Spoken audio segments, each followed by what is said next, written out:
Sejam bem-vindos a mais uma aula e hoje nós vamos falar sobre o perfil do trade.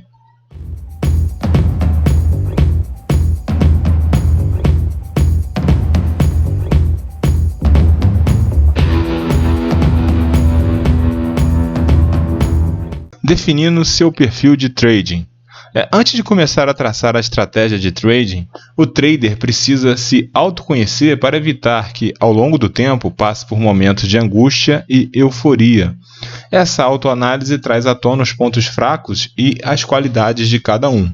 O trader bem-sucedido, ele é realista, sabe que suas capacidades são limitadas. E ele vê o que está acontecendo no mercado e sabe reagir aos fatos. O trader profissional não se dá ao luxo de alimentar ilusões, segundo Alexandre Elder. O Dr. Alexandre Elder sugere que os aspirantes a traders respondam algumas perguntas antes de começar a operar na bolsa de valores. Que tipo de ativo aceita operar? Qual é o tempo gráfico que não lhe causa grande desconforto? Tem condições de acompanhar a evolução dos preços no número de ticks, no caso, falando do Renko, se a gente for operar com Renko, ou o time frame aí do candlestick escolhido? Tem capacidade e condições de acompanhar essa evolução de preços? Até fazendo menção até onde mesmo você vai colocar o seu tipo de stop, que a gente vai ver isso mais à frente. Como reage a operações perdedoras? Qual é a relação retorno versus risco aceitável para você? Trabalha com que tipo de gestão de risco? E quais ferramentas gráficas ou fundamentalistas serão utilizadas na tomada de decisões? Para a gente falar um pouquinho aí do perfil do trader, a gente tem aí o perfil médio e longo prazo. Se a gente fosse traçar esse perfil, no tempo gráfico ele ficaria no tempo diário, semanal, um D até um S, que você vai encontrar aí na sua plataforma aí, tá?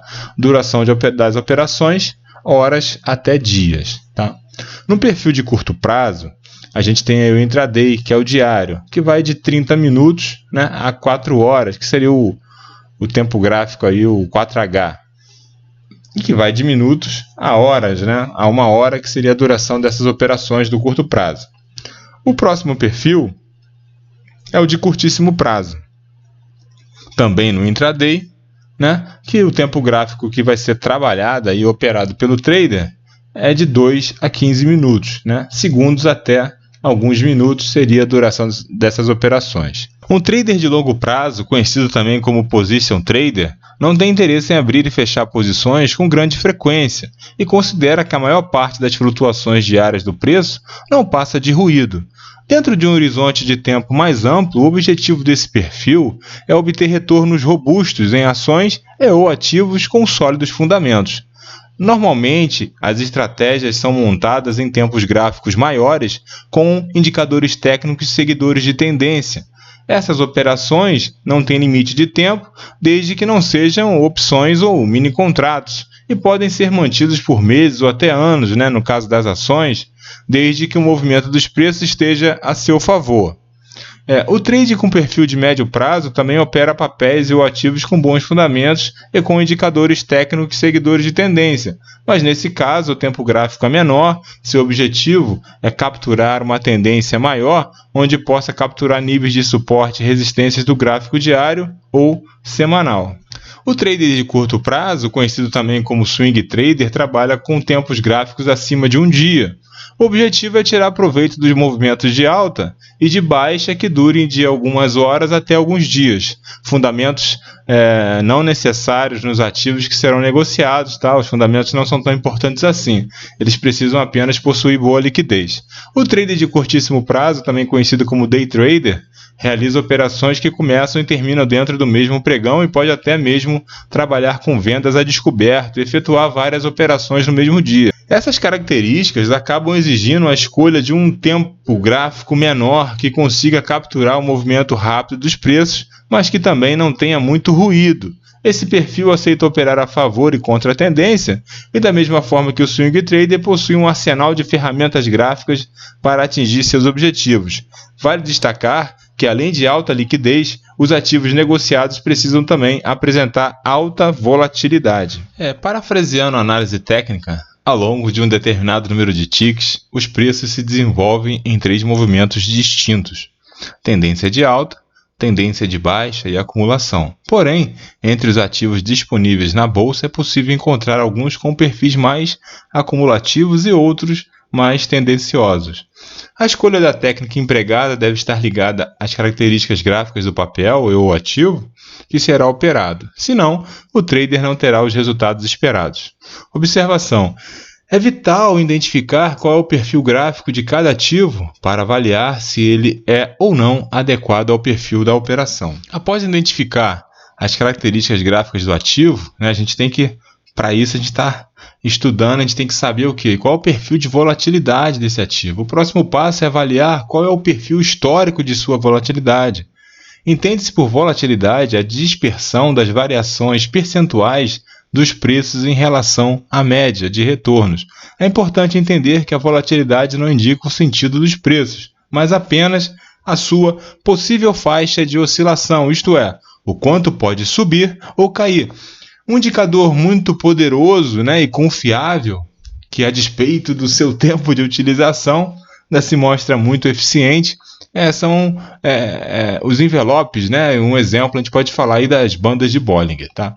Como mostra a figura 7.1, que a gente vai ver no próximo slide, um ativo com alta volatilidade tende a apresentar maiores dispersões de preços em relação à sua média e, em geral, ganha a preferência dos traders mais arrojados. Por outro lado, ativos com um histórico de volatilidade mais baixa acabam sendo os mais utilizados por traders com perfil conservador ou perfil moderado. Temos aí a nossa curva de distribuição normal, que vai estar medindo aí e mostrando para a gente a questão da volatilidade. Vale destacar que um ativo mais volátil não significa que não será necessariamente o mais lucrativo de todos. A informação de que a alta volatilidade nos dá é de que, possivelmente, oportunidades de curto prazo tenderão a aparecer com maior frequência. Por outro lado, este ativo será mais arriscado devido às suas grandes flutuações. Então, a gente tem que ficar atento para saber se a volatilidade daquele ativo é compatível com o nosso perfil de trader. Tá? Então, a observação número 2, a volatilidade do ativo é diretamente proporcional ao apetite de risco do trader. Outro dado importante é o volume. Tá? Então, outro dado técnico disponível ao investidor é o volume, e que fica muito mais fácil de ver o seu impacto no gráfico com o uso de indicadores. Volume é o total de contratos negociados, tá? Aqueles que trocaram de mãos ao longo de um dia de negociação. O volume geralmente aparece na parte inferior do gráfico e é relacionado ao preço correspondente e ao dia em que o pregão ocorreu. O volume oferece confirmação ao investidor. Um dos princípios de Dow é que o volume deve acompanhar a tendência. Quando o volume diminui no sentido da tendência e aumenta no sentido contrário à tendência, isso é um alerta de que uma mudança de direção é bastante provável. Repare no gráfico abaixo como o volume confirma a quebra da tendência de baixa, indicando excesso de demanda pelos contratos de mini índice. Contratos em aberto é um outro conceito importante nesse início de jornada. Nos mercados futuros, o que está em questão é a seguinte pergunta: quanto estará valendo um determinado ativo financeiro, por exemplo, soja, milho, açúcar, dólar, índice Bovespa, taxa de juros, etc., em uma determinada data de vencimento?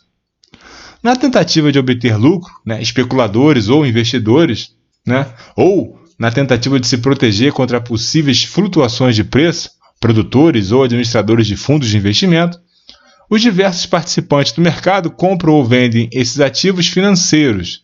Os contratos em aberto representam o número total de contratos que estão nas mãos dos diversos participantes do mercado no final de cada dia, uma vez que, para cada contrato comprado no mercado futuro, deve haver um correspondente vendido. O número de contratos em aberto representa o número de contratos comprados ou vendidos, mas não a soma dos dois, pois isso acarretaria redundância de informação. Na abertura de posição, a gente tem a compra, no encerramento da posição, nós temos a venda. Na abertura de posição vendida, né, a gente tem o encerramento da posição comprada. Investidores que fazem day trade não acarretam mudanças no número de contratos em aberto, pois abrem e fecham a posição no mesmo dia. No estágio inicial de negociação de um ativo no mercado futuro, o volume e o número de contratos em aberto tende a ser pequeno. À medida que o contrato atinge o ponto de maturação, esses números tendem a aumentar. Quando a data de vencimento do contrato vai se aproximando, esses números tendem a diminuir novamente, à medida que os agentes financeiros encerram suas posições compradas ou vendidas, ou rolam, né? Fazem a rolagem, né? Jogando essa posição para o vencimento seguinte, né? Ou vencimento subsequente. Nós não poderíamos deixar de mencionar, é claro que no início da sua jornada no mercado financeiro você tem que abrir uma conta na corretora, né? Senão como você vai operar, né? Então, para negociar ações na Bolsa de Valores, você precisa estar ações ou contratos futuros, né? Opções, tá? Você precisa até mesmo criptomoedas, você tem que abrir a conta aí numa exchange, né? A gente não vai falar sobre isso agora, mas a sistemática é a mesma. Então, para negociar ações na Bolsa de Valores ou ativos, né? Você precisa estar devidamente cadastrado em uma corretora. As principais corretoras da atualidade aqui no Brasil, nós temos aí a XP Investimentos, temos a Rico, temos a Clear, temos a Modal, a Nova Futura, a Genial, entre outras, né? O cadastro em qualquer uma delas é gratuito. Após fazer o seu cadastro com seus dados pessoais, será necessário preencher um questionário para identificar o seu perfil de investidor, que poderá ser conservador, moderado ou arrojado. Inclusive, eu vou deixar no link da descrição desse vídeo, né, um perfil, né, de investimento, né, de investidor, para você definir qual seria o seu perfil de trader. Tá? As corretoras possuem vários tipos de investimentos, ao contrário dos bancos que têm investimentos em produtos próprios. Para começar a usar sua conta na corretora, será necessário transferir dinheiro de seu banco, com conta corrente cadastrada no seu CPF, é claro, para essa corretora.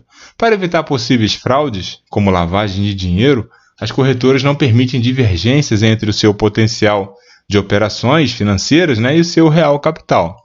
Por exemplo, declarar uma renda mensal de R$5.000 e operar com valores em torno de 300 mil, né, fica incompatível. Veja como abrir a sua conta, né? Segue abaixo um exemplo de como é realizado o cadastro nas corretoras, e esse aqui é um exemplo que eu tirei do site aí da Genial Investimentos, tá? O endereço da Genial, eu não estou ganhando nada da Genial Investimentos para fazer isso, né?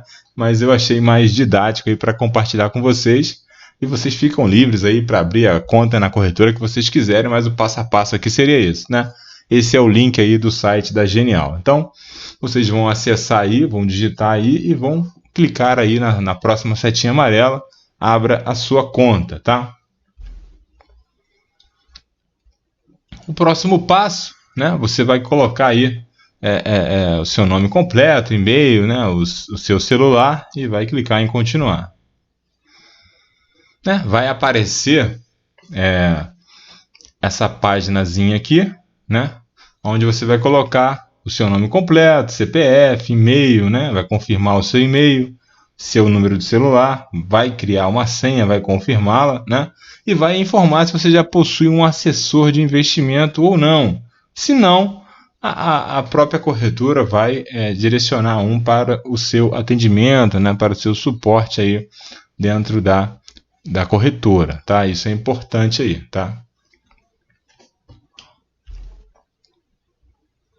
Bom, esse aí foi o nosso estudo de hoje sobre o manual do trader, né? Ou seja, a gente iniciando no mercado de renda variável, tá? Eu espero que esse conteúdo tenha ajudado e a gente se encontra na próxima aula.